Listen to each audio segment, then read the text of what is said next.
똑같은 나무를 보아도 우둔한 사람과 현명한 사람이 보는 것이 다르다라고 하는 말이 있습니다. 똑같은 것을 우리가 경험하면서도 똑같은 것을 바라보면서도 많은 사람들이 각자 생각하는데 우둔한 사람이 보는 것 그리고 지혜로운 사람이 보는 것이 그 눈이 다르다는 것입니다. 이 표현은 18세기 영국의 시인이었던 윌리엄 블랙이라는 사람이 한 유명한 말이라고 합니다. 우둔한 사람은 겉에 있는 것들, 간단한 것들, 바깥에 있는 모습만 보여할 뿐이지만 그래서 그 모습을 보면서 그게 뭐 크다, 작다, 예쁘다, 밉다 이렇게 얘기하지만 좀 더 지혜로운 사람들은, 현명한 사람들은 그 내면을 좀 보는 것 같습니다. 그 남과 갖고 있는 여러 가지 애완에 대한 스토리들을 이렇게 좀 훑어볼 줄 알고 기억해낼 줄 아는 이런 사람이 아닌가 생각합니다. 그 이유가 무엇이겠습니까? 좀 더 사물을 보면서 좀 더 묵상하고 좀 더 생각해서 한 걸음 더 깊이 그 사람의 마음을 또는 그것의 마음을 읽어내는 것이 아닌가 생각됩니다. 사물을 자세히 살펴보고 이처럼 조금 더 그 안에 있는 실상을 느껴보고자 하는 것, 그래서 자세히 살펴보는 것을 우리는 관찰력이라고 부릅니다. 우리가 인생을 살기 위해서 관찰을 좀 해야 할 필요가 있습니다. 이런 관찰력이 뛰어나야만이 우리가 많은 것을 결정할 때 좀 더 바른 판단들을, 결정들을 할 수 있기 때문에 그렇습니다. 내가 살아가면서 내 주변에 일어나는 많은 상황들, 또 내 모습, 또 우리들의 인생들 이런 것들을 좀 묵상도 하고 그리고 생각도 하고 그래서 겉에 드러난 것만 보는 것이 아니라 조금 더 잘 살펴본다면은 우리는 조금 더 가치 있고 보람된 인생들을 살 수 있는 귀한 결단들을 낼 것입니다. 그러나 부족한 사람들, 관찰력이 부족한 사람들, 급한 사람들, 멀리 보지 못하는 사람들은 안타깝게도 이런 것을 하지 못하기 때문에 잘못된 그릇된 판단들을 할 때가 많다는 것입니다. 근데 우리가 살아가면서 이처럼 많은 것을 관찰하고 묵상만 한다고 해서 올바른 결론들을 내리고 결단들을 내려서 우리들의 인생이 잘 살 수 있을까요? 그렇지는 않다는 것입니다. 우리가 좀 관찰하긴 하지만은 그렇게 하려고 하지만 세상이 너무 빨리 가다 보니까 우리들을 가만히 두지 않을 때가 많습니다. 너무나 시간에 촉박해서 살다 보니까 많은 관찰을 하지 못할 때가 있다는 것입니다. 그러다 보니까 겉에만 훅 흩어버리고 그리고 훅 지나갈 때가 너무나 많습니다. 그러다 보니 그 내면을 좀 바라보고 묵상하고 그리고 느끼고 그리고 바른 결정을 내릴 만한 그러한 시간이나 능력이 우리에게 없다는 것입니다. 그래서 우리가 살아가면서 예수 믿기 때문에 세상 사람과는 다른데 필요한 것이 바로 영적 이런 관찰력이라는 것입니다. 세상 사람들은 훅 보더라도 우리는 조금 더 거기에 휩쓸리지 아니하고 영적으로 하나님께서 우리를 향해서 어떻게 움직이시는지를 우리가 좀 생각해보고 바라보고 그리고 나가야 할 것입니다. 하나님께서는 우리들의 인생을 그냥 되는 대로 우연히 이렇게 저렇게 이끄시지 않습니다. 또는 우리가 세상 가운데 이렇게 같이만 끌려가지 않는다는 것입니다. 우리 삶 속에 일어나는 일들, 우리가 만나는 사람들, 가는 곳들, 주어진 많은 상황들이 다 하나님께서 주관하시기 때문에 우리는 깨닫지 못하는 순간이 있지만은 하나님이 인도해 가시기 때문에 그렇습니다.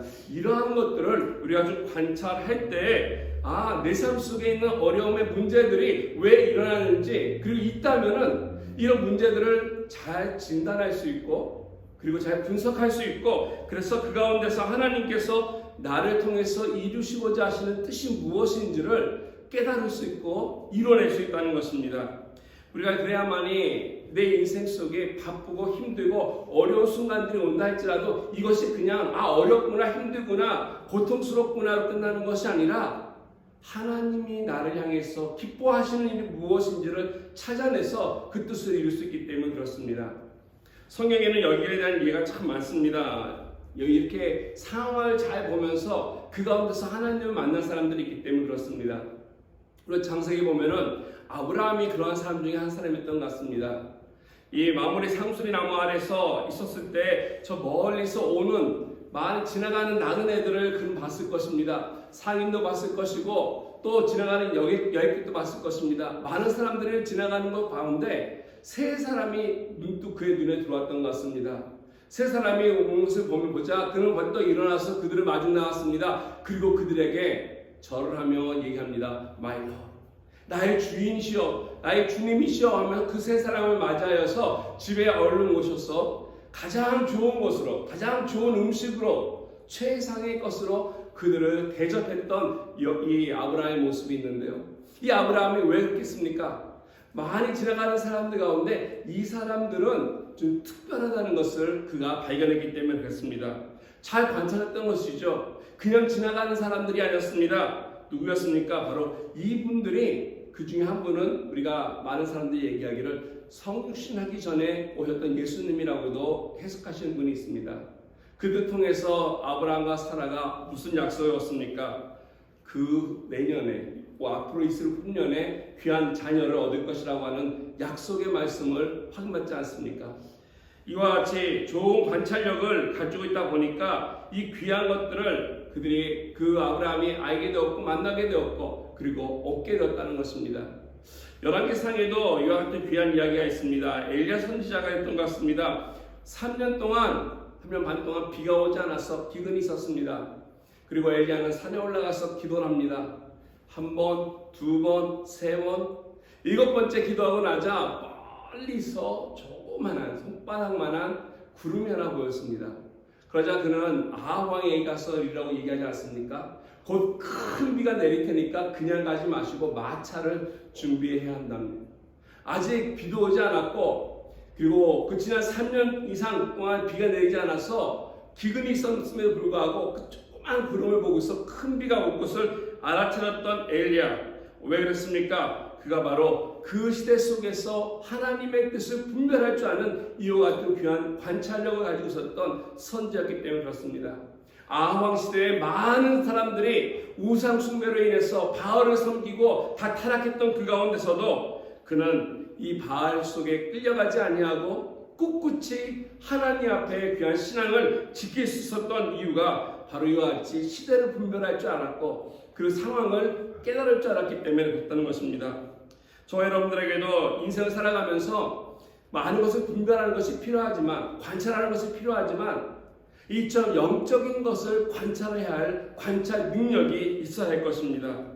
그래야만이 우리가 사는 시대가 얼마나 악한 시대인지 그리고 얼마나 훌륭한 시대인지 잘 우리가 분별해서 하나님의 뜻을 찾을 수 있기 때문에 그렇습니다. 예수님께서도 마태복음 16장에 이런 말씀하지 않으셨습니까? 너희가 날씨는 분별할 줄 알면서도 시대의 표적은 분별할 줄 없느냐 하면서 누구한테 이런 얘기를 하셨냐면 바로 그 이스라엘 당시에 종교 지도자들에게 이 말씀을 하셨습니다. 사두개인들 또 제사장들 바리새인들 말씀을 알고 말씀을 가르치는 자들을 향해서 너희들이 어찌하여 날씨를 일기를 분별할 줄 알면서 하나님의 뜻은 하나님께서 하시고자 하는 일들을 이 가운데서 분별치 못하냐면서 책망하신 것이었습니다. 그들의 어리석음이 그들이 이러한 또 분별력이 없음이 그들로 하여금 잘못된 선택들을 하게 하였고 그릇된 길을 가게 했던 것입니다. 오늘 저와 여러분들에게도 이와 비슷한 문제들이 있지 않을까 생각이 됩니다. 많은 사람들이 주변에 일어나는 일들에 궁금해하고 또 일어나는 일들을 관찰하고 그리고 뭔가 그 가운데서 얻고자 합니다. 그래서 경제적인 거, 정치적인 거, 또 우리 사회적인 여러 가지 요소들을 보면서 이게 왜 이럴까 하면서 나름대로 그 가운데서 이익을 얻기 위해서 손해보지 않고 뭔가 성공을 하기 위해서 우리는 분석하고 찾아갈 때가 많습니다. 그런데 하나님께서 어떻게 그 가운데서 역사하시는지는 하나님께서 어떻게 움직이시는지는 어떻게 나를 이끌고 이 상황을 이끌어 가시는지에 대해서는 우리가 좀 민감하지 못하다는 것입니다. 그래서 우리는 하나님의 마음을 읽지 못하고 좀 엉뚱하게 행할 때가 많고 이 세상의 것을 향해서 나가다 보니까 헤매일 때가 많다는 것입니다.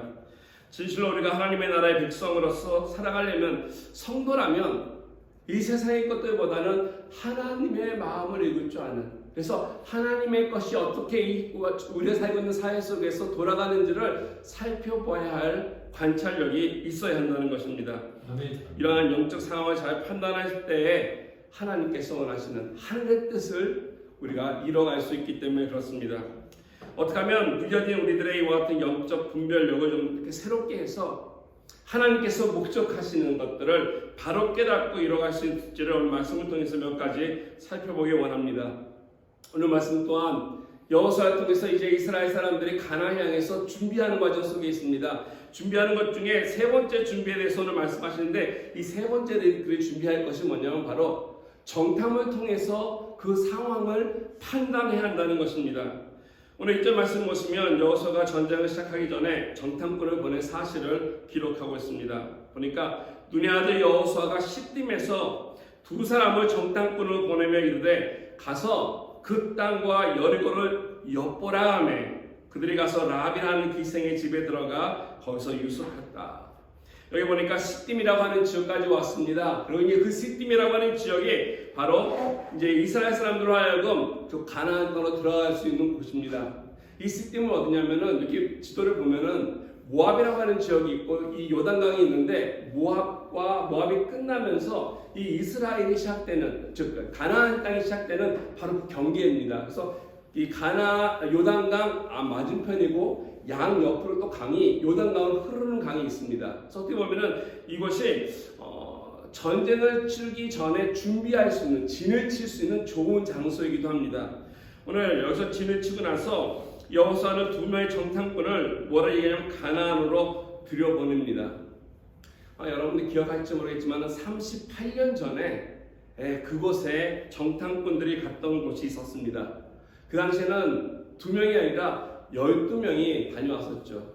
12명이 가가지고 그것을 쭉 돌고 왔는데 이번에는 2명만 여호수아 보냈습니다. 많은 사람을 보내지 않았습니다. 왜 그렇겠습니까? 여호수아의 경험입니다.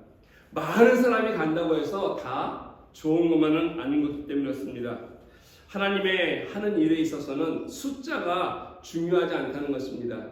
즉 적은 수일지라도 바른 믿음을 가진 사람들이 그곳에 가서 하나님의 일들을 행할 수 있기 때문에 그렇습니다. 어떤 분이 말하기를 하나님의 경제에 있어서는 적은 것이 더 큰 것이다 라고 이야기하는 분도 계십니다. 적다 크다 많다 이것이 하나님 앞에서는 크게 중요하지 않다는 것입니다. 이 세상 살면서 우리들은 눈에 보이는 것이 중요하기 때문에 크면 좋고 많으면 좋다라고 우리는 생각하지만 하나님의 뜻을 이루는 사람은 그것이 중요한 것이 아니라 얼마나 놀라운 믿음을 가지고 있느냐가 더욱더 중요하다는 것입니다. 참된 믿음을 가진 사람들이 모이면 하나님의 큰 역사를 이룰 수 있기 때문에 그렇습니다. 오늘 여호수아는 2명을 보내면서 여리고 안에 들어가서 그들에게 말합니다. 엿보라. 엿보라 했습니다. 여기 엿본다라는 말이 히브리어로 라하라는 말인데 이거 뭐 훔쳐본다 이런 뜻은 아닙니다. 우리 한말 뭐 훔쳐본다 뭐 이렇게 숨어서 본다 이런 것이 아니라 가서 주의 깊게 살펴보라라고 하는 의미가 담겨 있습니다. 영어나 스페인 성경에도 그렇게 나와 있습니다. 관찰하라, 엄밀하게 자세히 살피라 이렇게 얘기되어 있고요. 쉬운 성경에도 번역보니까 자세히 살펴보라 얘기하고 우리말 성경은 눈여겨보라 라고 이렇게 표현하고 있습니다. 이게 더 맞는 것 같습니다. 몰래 보는 게 아니라 같이 그곳에 있으면서 상황이 어떤지를 알아보라는 것이죠. 이 두 정탐꾼의 의무는 그렇습니다. 가나안 지역을 돌아보고 여리고를 쭉 돌아보면서 정확하게 그곳에 무슨 일이 일어나고 있는지 어떠한지 그 상황과 그것을 잘 보고 돌아와서 보고하는 것이 그들에게 주어진 임무였습니다. 적지에 들어가서 이렇게 기웃기웃거리면서 또는 가만히 있으면서 이렇게 정탐한다는 거 이게 결코 쉬운 일은 아닙니다.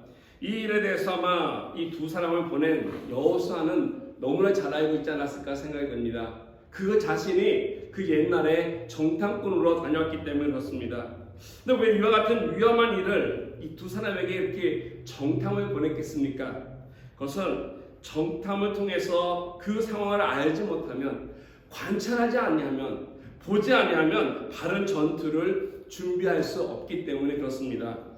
아시는 대로 이제 곧 가나안을 들어가기 위해서 이스라엘 사람들은요 지금 엑사이팅 돼 있습니다. 이제 저 땅이 내 땅이 될 텐데 그리고 이제 첫 번째로 여리고라고 하는 이 성민 사람들과 전투를 벌여서 승리를 해야만이 사실 그 다음에 이어지는 여러 가지 전투나 또 싸워야 할 싸움들이 쉽게 풀리기 때문에 그렇습니다. 근데 이 전투에서 진다면은 실패한다면은 가나안을 정복하는 거 그 살고 있는 일곱 족속을 몰아내는 일들이 얼마나 힘들고 어려운 일이겠습니까? 그래서 중요한 것은 여호수아는 가서 잘 살펴보고 오라는 것입니다. 상황을 봐야만이, 분석해야만이, 관찰해야만이 알 수 있는 것입니다. 저와 여러분의 삶도 마찬가지 아닌가 생각됩니다.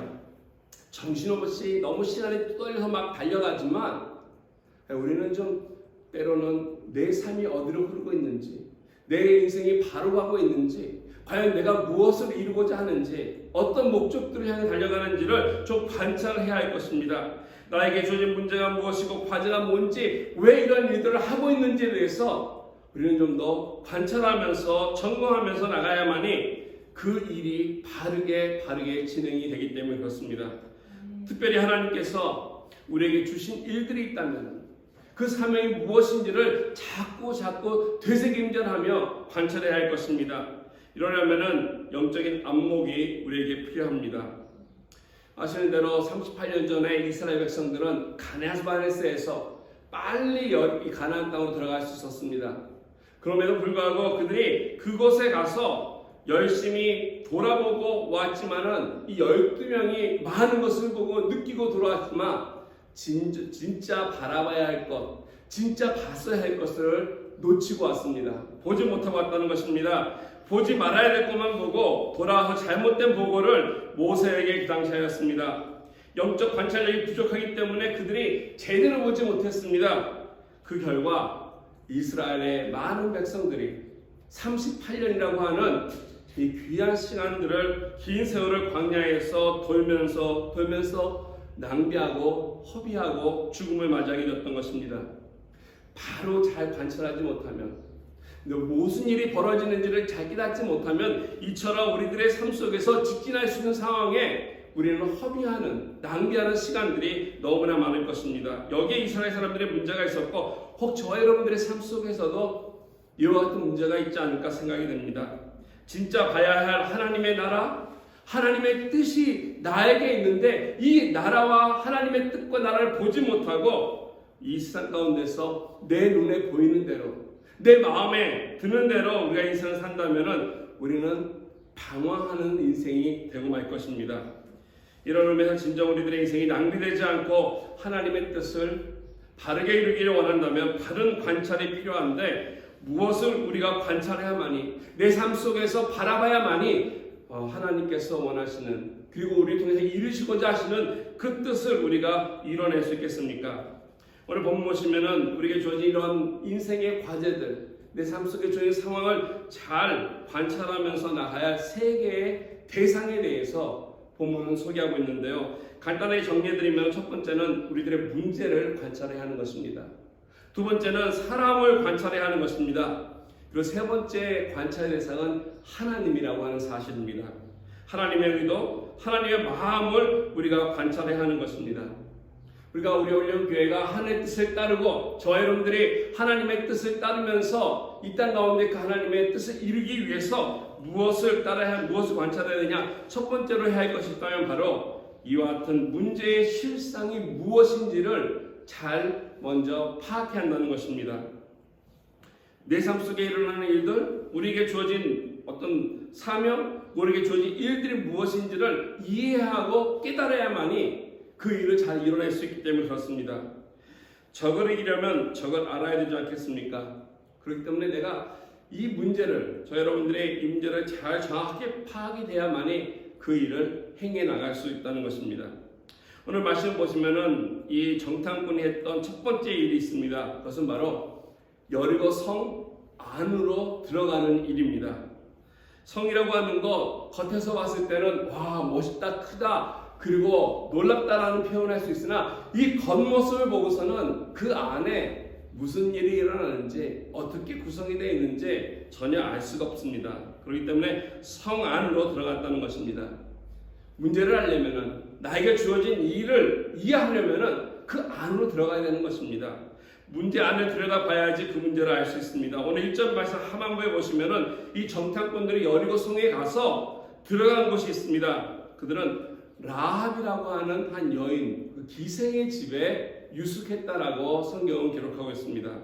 여기 기생의 집을 영어 성경 보니까 harlot house라고 이렇게 번역이 되어 있습니다. 창녀의 집이라고 하는 뜻인데요. 또 매춘부의 집이다. 근데 저는 이 본문을 보면서 여러 개 주석 보면서 이거 과연 기생이라고 하는 말, 우리말은 기생으로 이렇게 했는데 과연 이 기생이라고 하는 창녀의 집으로 갔을까라는 생각이 들었습니다. 이 문맥상으로 맞을까? 왜 정탐꾼들이 들어가서 많고 많은 곳에 왜 이런 곳을 갔을까 생각을 하면서 이게 맞나 했더니 보니까 이런 말씀이 있습니다. 우리가 성경 여러 개가 있는데 우리 히브리 구약을 헬라어로 번역한 것이 있습니다. 그건 우리가 그 70인역이라고 했죠. 근데 이 히브리 성경을 또 그 아람어로 번역해 놓은 게 있습니다. 이 아람어로 번역해 놓은 것을 탈굼이라고 하는데 이 탈굼이 성경에 보면은 이거는 기생의 집이라고 쓰지 않고요.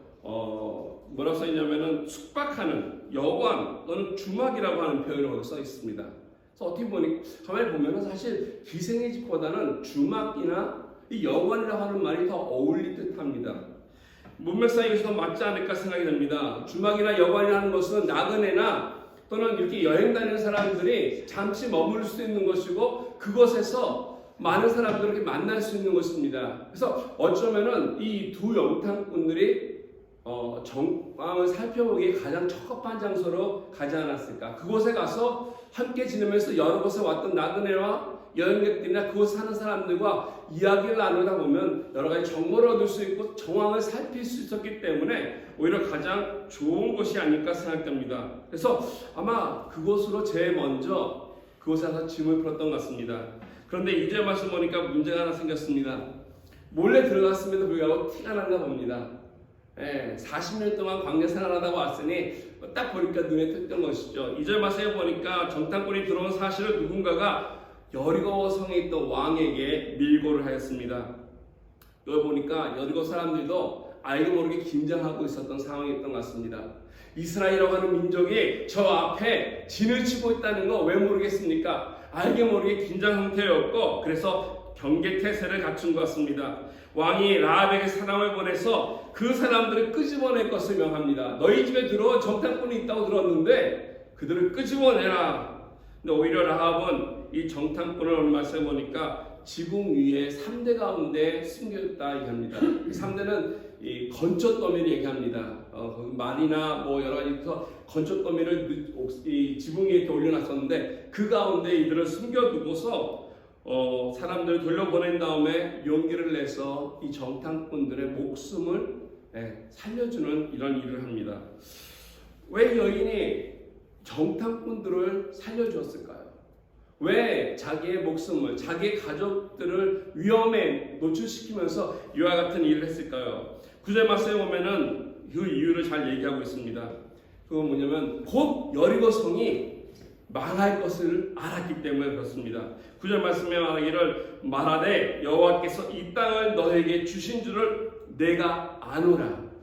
우리가 너희를 심히 두려워하고 이 땅의 주민들이 다 너희 앞에 간담이 녹는다라고 라합은 이야기하고 있습니다.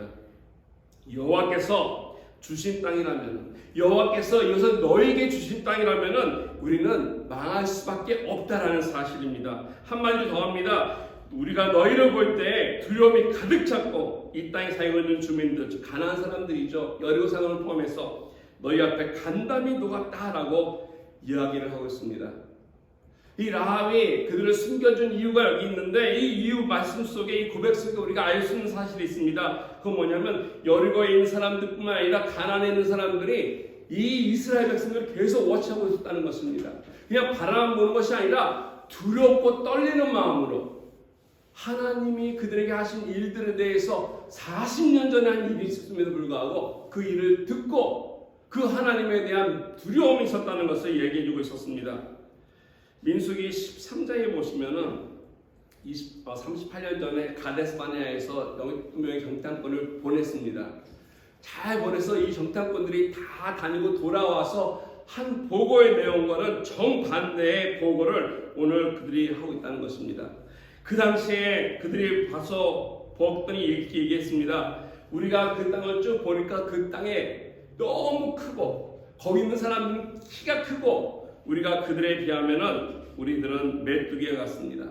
거기 있는 땅들은 사람을 삼키는 땅입니다 라고 하면서 악평언했던 거 여러분 기억할 것입니다. 이게 바로 38년 전에 12명의 정탐꾼들이 보고했던 내용입니다.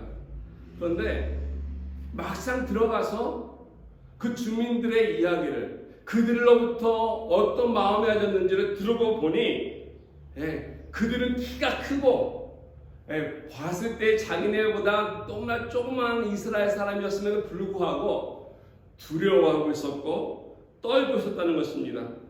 우리가 무엇을 할 수 있었습니까? 예전에 38년 전에 했던 정탐꾼들의 관찰이 잘못됐다는 것입니다. 잘못 본 것입니다. 겉모양만 본 것입니다. 외모에서 그들이 강하고 크게 느꼈던 것만 봤습니다.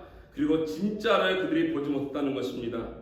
오늘 본문이 밝히고 있는 가나안의 진실이 무엇입니까?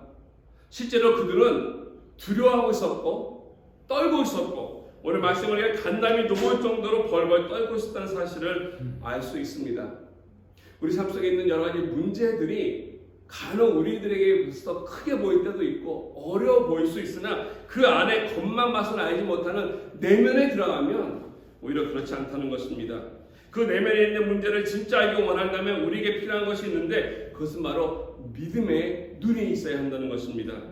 믿음의 눈으로 그 영적 관찰을 해나갈 때 그 가운데 있는 참된 실상을 발견하면서 하나님이 무엇을 원하시는지를 우리는 거기서 찾아낼 수 있다는 것입니다. 다시 한번 말씀드리지만 38년 전에 12명이 가서 보고 돌아온 것, 그 중에 10명이 바라본 것은 잘못된 관찰이었다는 것입니다. 그 이유가 무엇입니까? 그 10명의 마음 속에는 믿음이 없었습니다. 근본적으로 믿음이 없었기 때문에 그들의 눈에 보이는 좋은 것들, 큰 과일들은 가지고 왔으나 그들의 마음속에 두려움 또한 가지고 왔다는 것입니다. 하나님이 그들의 마음에 없었습니다. 그래서 가나안은 크게 보였고 그들은 작게 보였던 것입니다. 우리들의 눈이라고 하는 것이 세상을 보는 창문이 아니지 않습니까? 우리 눈을 통해서 많은 것을 바라봅니다. 그러나 눈으로만 보면은 안 된다는 것입니다. 눈을 통해서 들어오는 것들이 내 마음에 어떻게 바라보느냐가 중요합니다. 눈으로만 보는 것에 끝나는 것이 아니라 눈으로 바라본 것을 통해 내 마음으로 이것을 어떻게 해석하고 어떻게 바로 진단을 내리고 관찰하냐가 중요하다는 것입니다. 이 마음이라고 하는 것이 바로 눈으로 보는 것을 결정할 수 있는 것인데 마음이 바로 돼 있어야지, 이 믿음이 바로 돼 있을 때 내 눈을 통해 들어오는 많은 상황들을, 많은 것들을 바르게 판단할 수 있습니다. 아멘. 내 마음속에 믿음을 품게 된다면 하나님이 행하시는 것을, 하나님이 움직이시는 것을 볼 수 있게 된다는 것입니다. 아멘. 만약 우리들의 불신앙적인 마음이 있다면 모든 것은 답답하고 절망적이고 끝장났다라고 하면서 할 수 없다라고 하는 우리들의 포기되는 마음이 있을 것입니다. 우리들이 진정 하나님을 우리 마음에 품고 믿음으로 세상을 바라보고 또 나의 상황들을 바라본다면은 우리가 해내지 못할 것이 전혀 없다는 사실입니다. 불가능이 없다는 것입니다. 모든 것이 은혜이고 모든 것을 통해서 감사할 제목들이 될 수 있다는 사실입니다. 이런 측면에서 우리가 마음을 가지고서 믿음을 가지고 하나님의 것을 바라보는 것 중요하다는 것입니다. 이럴 때 진짜 하나님의 능력들이 우리 삶을 통해서 드러나기 때문에 그렇습니다. 텍사스에 보면 달라스라고 하는 도시가 있는데 그 달라스 도시 옆에도 조그만 도시 떠나 있습니다. 이 포스워드라고 하는 지역인데 거기 랜드킹 하이라이트라고 하시는 목사님이 계십니다. 이분이 책을 쓰시면서 간증을 쓰셨는데 많은 어려움을 경험하시면서 귀한 일을 하셨던 목사님 중에 한 분이십니다. 하나님도 잘 믿고 사역 열심히 하셨는데 안타깝게도 암에 걸렸습니다. 암에 걸리니까 이게 좌절되기도 하고 힘들었지만 그럼에도 불구하고 그 암을 이겨내기 위해서 하나님 앞에 절실하게 기도했던 것 같습니다.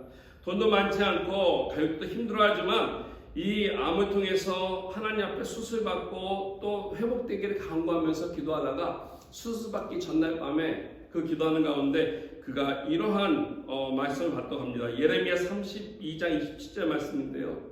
나는 여호와여 모든 육체의 하나님이라 내게 할 수 없는 일이 있겠느냐라고 하는 말씀을 그가 보게 되었고 묵상하게 되었습니다. 쉽게 말하면 모든 육체를 내가 만든다. 내가 하나님인데 내가 만들었다. 내가 못할 일이 있겠느냐라고 하는 말씀입니다. 이 랜디 목사님이 수술실에 들어가면서 이 말씀을 붙잡은 것입니다. 아멘 하고 들어갔습니다. 결국 그는 수술실에 올라갔고 암을 잘 극복했고 그리고 회복된 다음에 그가 간증으로 쓴 책이 있는데 책 제목이 이렇습니다.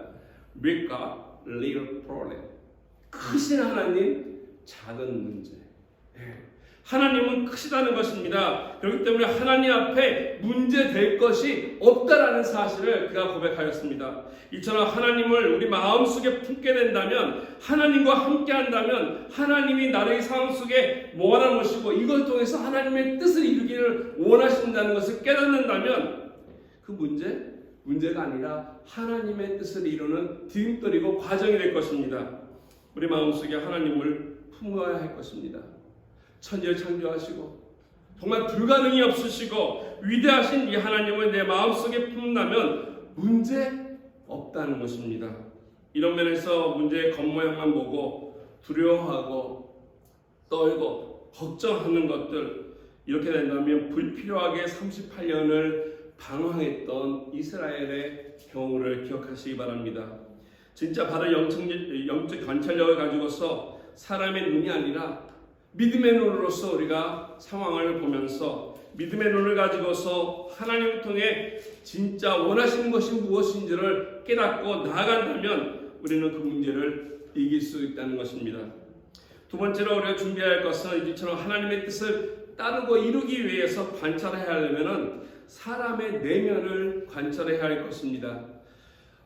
하나님의 목적을 이루려면 나에게 주어진 사명 또는 내 삶 속에 일어나는 여러 가지 일들도 관찰을 해야 하겠지만은 사람들의 보는 눈에 우리가 있어야 할 것입니다. 그리고 그 사람들과 더불어서 우리가 함께 하나님의 일을 하기 때문에 이 사람들을 우리는 잘 살펴봐야 합니다. 오늘 본문에 보면 재미있는 사실이 하나 있습니다. 이 정탐꾼들이 여호수아로부터 그 땅을 잘 살피고 엿보라라고 하는 명을 받고 들어갔습니다. 근데 이 정탐꾼들이 들어가서 실상 본 것은 땅도 보지 못했습니다. 돌아보지도 못했습니다. 이 두 정탐꾼이 보고 돌아온 것은 라합이라고 하는 한 여인을 보고 돌아왔다는 것입니다. 들어가자마자 정탐꾼에게 탈로하는 마음에 뭐 어디 돌아다녔겠습니까? 나가지도 못했죠. 그런데 그 라합 집에 숨어 있다가 도망쳐 나왔는데 땅을 보지 못했지만 보게 된 사람? 중요한 사람이 있었다는 것입니다. 라합이라고 하는 사람.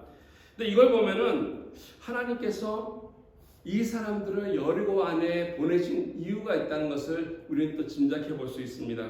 단순히 그 성이 얼마나 크냐, 얼마나 또 이것이 강한 성이냐, 몇 명이 사느냐, 이와 같은 것, 이런 것을 알아보기 위함보다는 하나님께서는 사람을 만나기 위해서 보내셨다고 하는 사실을 우리는 알 수 있습니다. 이 정탐꾼들은 하나님께서 원하시는 바른 사람을 만난 것 같습니다. 바른 사람을 찾아내서 하나님은 그 사람들이 함께 하나님의 일을 하기를 원하신다는 것입니다. 그래서 이 사람들이 가나안 땅에 들어가서 정탐하러 갔으나 땅은 보지 못하고 사람을 만나고 왔습니다. 우리 하나님의 관심이 여기 있습니다. 우리 하나님은요, 아까 말씀드린 것처럼 숫자, 크기 이런 거 별로 관심 없으십니다. 우리 하나님께서 관심 있는 건 사람입니다. 사람에게 관심이 있고 사람을 통해서 하나님이 기뻐하시는, 주관하시는 하나님의 나라를 이루시기를 원하시기 때문에 그렇습니다. 아멘. 하나님이 찾으시는 사람들, 하나님 불러 모으시는 사람들, 이런 사람들은 어떤 사람들이겠습니까? 우리가 이거를 잘 알아야 한다는 것이죠. 하나님이 찾고 있는 사람이 어떤 사람인지를 알아야만이 그 사람들을 우리가 만날 수 있고 선택할 수 있다는 것입니다. 아멘. 그래야지만이 다른 동질을 얻고 동역자도 함께 하나님의 일을 행해 나갈 수 있습니다.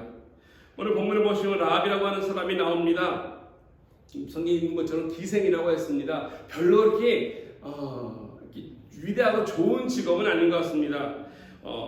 오늘 물론 매춘문 아니지만 주막을 운영하는 그런 여인, 또 고상한 직업은 아닌데 이같이 기생이라고 하는 여인. 두 번째로 이 여인을 보니까 이 집안이 이렇게 또 대단한 집안 같지 않습니다. 권력이 많거나 돈이 많거나 하는 집안도 아니었던 것 같습니다.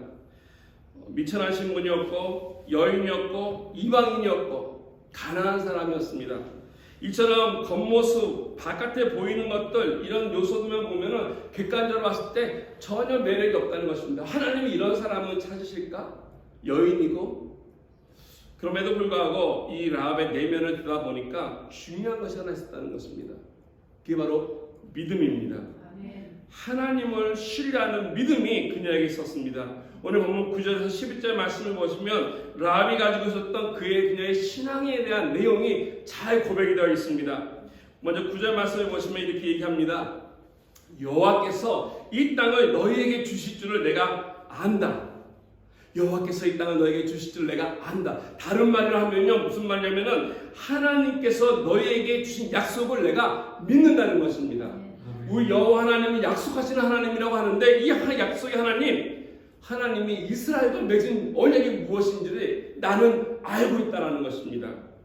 이 이방 여인이었지만은 하나님의 언약을 알고 있었고요. 두 번째 10절 말씀을 보시면은 아는 것뿐만 아니라 이 하나님의 능력이 어떤 분이신지도 알고 있었습니다. 10절에 보니까 이는 너희가 애국을 나올 때에 여호와께서 너희 앞에서 홍해 물을 마르게 하신 일과 너희가 요단 저쪽에 있는 아모리 사람들의 두 왕 시온과 오게게 행한 일, 곧 그들을 전멸시킨 일을 우리가 들었다.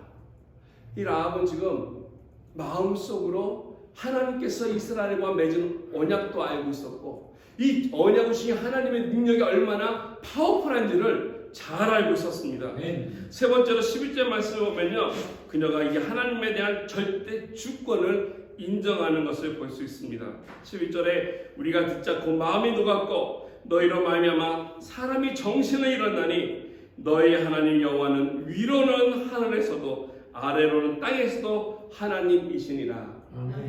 우리 옛날 그 개혁 성경에 보니까 여기 보니까 그 하늘에서도 위로는 하늘에서도 아래에서는 땅에서도 하나님이라를 삼천하지의 하나님이라라고 이렇게 번역이 되어 있더라고요. 그래서 우리 하나님은 이러신 분입니다. 절대적인 주권자, 모든 것을 다스리시는 이 하나님이라는 것을 이 라합이 알고 있다는 것입니다.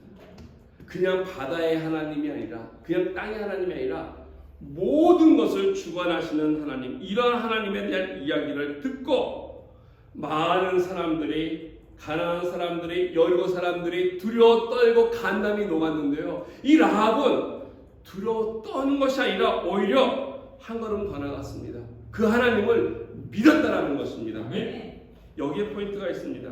하나님의 위대함을 알면 믿어야 합니다. 마귀도 하나님을 알고 두려워합니다. 하나님의 전능하신 분이라는 것을 알았으면 믿어야 한다는 것입니다. 그래야만이 그 하나님이 나의 진짜 하나님이 되기 때문에 그렇습니다. 이게 믿을 때 두려워하는 것을 끝나지 않고 믿음으로 나갈 때 하나님이 그 가운데 역사하시기 때문에 그렇습니다. 히브리서 11장 32절에는 이렇게 기록하고 있습니다. 라합에 대해서 믿음으로 기생 라합은 정탐꾼을 평안히 영접하였으므로 순종하지 아니하는 자와 함께 멸망하지 아니하였다라고 말씀해주고 있습니다. 히브리서 11장에 많은 믿음의 사람들 가운데 이 여인이 있습니다. 목숨을 걸면서까지 정탐꾼들을 숨겨준 이유가 여기인데 그것이 바로 믿음 때문이라고 밝히고 있습니다. 야고보서 2장 25절에도 이렇게 기록합니다. 또 이와 같이 기생 라합이 사자들을 접대하여 다른 길로 나가게 할 때 행함으로 의롭다 하심을 받은 것이 아니냐라면서 라합이 행한 그 행위가 의롭다라고 얘기하고 있습니다. 여기서 말하는 이 의롭다라는 것은 뭐 구원을 받았다라고 하는 그 믿음에 그걸 얘기하고 있지 않습니다. 그것이 아니라 그녀가 정탐꾼들을 숨겨주고 나간 이 행위가 하나님 앞에 인정받았다는 것입니다. 너 참 잘했다, 너 올바르게 했다라고 하는 그 인정이 있다는 것입니다. 믿음을 통해서 라합은 하나님 앞에 보여준 그 행위를 통해 인정받은 사람이었습니다. 이방 여자였지만, 가나안 여자였지만, 초라하고 미천한 이런 여자였지만 실질적으로 믿음을 소유하고 있었고 하나님을 위해서 행동할 수 있었던 여인이 바로 이 라합이었습니다. 하나님이 이와 같은 사람을 찾는다는 것입니다. 믿음 있는 사람, 저 여러분들이 누군가를 선택하려면은, 함께 하려면은 세상에서 유명한 사람, 세상에서 좋아하는 사람, 이런 사람들이 아니라 하나님이 기뻐하는 사람이 누군지를 우리는 찾아봐야 할 것입니다. 아멘. 외형과 외모를 보면 선택하는 것이 아니라 그 안에 참된 동기가 하나님 앞에 바로 서 있는 사람, 이런 사람들과 함께 갈 때 우리는 가나안을 정복할 수 있다는 것입니다. 아멘. 우리가 진짜 지혜로운 사람이면 이처럼 내면을 보면서 확인하며 나갈 때 하나님이 그를 통해서 또 우리를 통해서 이와 같은 믿음을 통해서 하나님의 위대한 일을 해나갈 수 있습니다. 좀 부족하고 좀 우리가 지혜롭지 못하다 할지라도 이 믿음을 통해서 하나님이 인도하신 가운데 그 뜻을 잘 분석하고 파악해서 하나님 앞에 나아가는 이와 같은 부르심이 있을 때 하나님 앞에 동역할 수 있는, 같이 꿈을 꿀 수 있는, 비전을 이룰 수 있는 사람들이 되한다는 것입니다. 이처럼 내가 하나님의 뜻을 이루며 살기 위해서, 이 땅에서 내가 하나님의 뜻을 이루기 위해서 살기 위해서 우리가 관찰해야 할 것이 있는데, 내가 주어진 사명, 이 상황들을 관찰하면서 우리가 두려워하지 아니하고 걱정하지 아니하고 하나님 앞에 믿음으로 나가는 것이 필요하고, 함께하는 사람들을 두 번째로 관찰해야 한다는 것입니다. 외모가 아니라, 겉으로만 있는 것이 아니라 진짜 믿음이 있는지를 보시고 바른 사람을 선택할 때 같이 동역해 나갈 수 있다는 사실입니다. 세 번째로 하나님의 뜻을 이루기 위해서 필요한 것이 있습니다. 그것은 바로 하나님의 마음을 관찰하는 것입니다. 문제를 관찰하고 사람을 관찰하고, 중요한 것이 하나님의 마음속에 무엇이 있으나를 관찰할 때 하나님의 뜻을 우리가 올바르게 우리가 수행해 나갈 수 있습니다. 오늘 본 말씀에 보면은 정탐꾼들이 확인한 것 중에 하나가 있습니다. 이 스토리 가운데 여호수아가 주 정탐꾼을 보내서, 그는 대장이었고 리더였기 때문에 이스라엘 사람들을 준비시키기 위해서 정탐하기에 보냈지만 하나님의 마음은 그렇지 않았다는 것입니다. 하나님이 그들을 보낸 목적이 그 성을 멸망시키는 것에만 있지 않았다는 것입니다. 아니, 오히려 그 여리고 성 안에 혹 구원받을 사람이 있는가를 찾는 것이 하나님의 목적이었다는 사실을 우리는 알 수 있습니다. 그것도 비천하고 초라한 여인의 가정을 구원하기 위해서 하나님은 이 정탐꾼들을 보내셨습니다. 전 여기에 하나님의 마음이 있다고 생각합니다. 다 때려부시고 다 심판하시고 다 전멸시켜버리는 것이 하나님의 뜻이 아닙니다. 물론 가나안 족속이 하나님 앞에 범죄했기 때문에 마땅히 심판받아야 하고요, 하나님 앞에 진멸당해야 되는 대상 맞습니다. 그것이 공의입니다. 그럼에도 불구하고 하나님은 그들을 바라보시면서 마음속에는 사람에 대한 사랑이 있으셨습니다. 이것이 바로 단순한 심판보다는 그들을 어떻게 하면 구원할 수 있을까, 그 가운데서도 믿음 있는 사람, 바른 사람, 하나님이 사랑하는 자를 찾을 수 있을까를 우리 하나님께서는 간절히 구하는 마음이 있었다는 것입니다. 한 영혼이라도 혹시 구원할 사람이 없을까 해서 가나안을 향해서 이스라엘 사람들을 보내서 관찰하게 하시고 만나게 하시고, 그리고 구원해낼 수 있도록 했다라고 하는 사실을 우리는 발견해야 할 것입니다. 그렇기 때문에 오늘 12절과 13절 말씀을 보시면은 라합을 통해서 이스라엘 사람들이 여리고를 무너뜨릴 때 그 라합은 요구하지 않습니까? 나와 자기와 자기 자신의 가족들을 구원해 달라고 요청합니다. 두 정탐꾼들이 그렇게 하겠다고 약속을 합니다. 그러면서 징표를 하나 정합니다. 오늘 우리가 읽지 않았지만 18절 말씀이 기록되어 있습니다. 우리가 이 땅에 들어올 때 우리를 달아내린 창문에 이 붉은 줄을 매고 내 부모와 형제와 내 아버지의 가족을 다 내 집에 모으라. 이 약속입니다. 여기 붉은 줄이 있는 이 집안에 있는 모든 사람들은 우리가 한 명도 건드리지 아니하고 다 살려주겠다라고 하는 약조를 했습니다. 여러분 약간 이해를 돕기 위해서 우리가 좀 이해한다면은 이 여리고성의 구조를 좀 생각해봐야 할 필요가 있다는 것입니다. 영국의 국어학자 존 가스틴 교수가 1930년서부터 1936년까지 자기 아들과 함께 이곳에 가서 여리고 지역에서 발굴을 하면서 많은 자료들을 보여주고 그리고 공개했습니다. 그래서 오늘날의 여리고성에 대한 자료가 굉장히 많습니다. 근데 보니까 그 자료 중에 하나 뭐냐면 이 성의 두께가 그냥 벽돌 하나 두 개가 쌓인 게 아니라 4.5m라는 것입니다. 그러니까 꽤 넓은 거죠. 성벽 하나가 꽤 넓은데 이것이 하나만 있는 것이 아니라 여리고성은 두 겹으로 되어 있었다는 것입니다. 그러니까 성이 하나가 있었고 외곽으로 하나 있었고 또 내곽으로 성벽이 또 하나 있었다는 것입니다. 옛날서부터 성을 지으면서 이 좀 강한 성, 좀 튼튼한 성은 이 성곽이 이 하나 두 개가 아니라 5, 6개까지도 했다는 것이죠. 그래서 적군이 들어왔을 때 벽을 하나 허물어도 그 다음에 또 해서 좀 지연시키고 어렵게 만들었기 때문에 성벽이 여러 개가 있었습니다. 근데 여리고성은 2개를 가지고 있었습니다. 그래서 그 사이가 4.5m, 그래서 4.5m 되는 두께, 그리고 이 좀 사이를 두고 또 하나의 성벽이 있었는데, 이 외곽 성벽과 내곽 성벽 사이에 땅이 있고, 여기에 바로 이곳에 이 기생 라합의 집이 지어져 있었다는 것입니다. 집이 있어서 창문이 외곽 쪽으로 나 있었고 또 이 내곽 쪽으로 나 있는 이런 형태의 집이었을 것이다라고 많은 사람들이 얘기합니다. 그래서 탈출할 때 이 외곽 쪽에 있는 창문을 통해서 정탐꾼들을 탈출시켰는데, 바로 그곳에다가 붉은 줄을 달아매서 우리가 왔을 때 증표로, 사인으로 했다는 것입니다. 그러면 그 집은 우리가 건들지 않고 그 안에 있는 많은 사람들을 다 구원해 주겠다라고 약속했다는 것입니다. 여기에 창문에 달아내린 이 붉은 줄, 무엇을 예표하는 것이겠습니까? 여러분 짐작하신 대로 예수 그리스도의 속죄의 피로 우리는 해석을 하고 보는 것이 옳다고 생각됩니다. 이와 같은 해석은 초대서부터 클레멘트나 오리겐, 또 종교개혁자들, 루터와 칼빈을 비롯한 많은 사람들이 이 붉은색의 줄은 예수 그리스도의 보혈로 피로 우리가 이렇게 이야기합니다. 여기에 하나님의 사랑이 담겨 있다고 저는 봅니다. 이 하나님의 사랑의 징표가 아니겠습니까?